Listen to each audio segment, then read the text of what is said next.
Most people think when they die, their debt just disappears with them. But that's not always true. And even worse, your income definitely doesn't replace itself. So the real question is, if you're gone tomorrow, who replaces your paycheck? Let's break this down simply. There's a belief that when you pass away, your debt dies with you.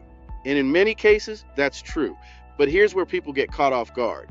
If you have joint debt like a spouse on a mortgage, a business partner on a loan, or shared financial obligations with someone else, that responsibility doesn't just disappear. Someone else is left holding it. Now let's shift the conversation. Because the bigger issue isn't just debt, it's income. Here's something I always tell parents. If you have young children, you should consider having 10 times your annual income in life insurance coverage. Let's make it real. Say you're in your 30s. You've got 3 kids, maybe 7, 5, and 3 years old. That means your youngest has about 15 years left before adulthood. 15 years of food, housing, school clothes, childcare, life. Now ask yourself, if you make $100,000 a year, what happens if that income disappears tomorrow? That's where the idea of 1 million in coverage comes from. Not because it's a random number, but because it's replacing income over time. Now here's the key point most people miss. You don't need just any policy, you need the right structure.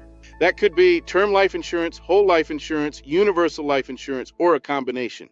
The goal isn't the product, the goal is income replacement for your family.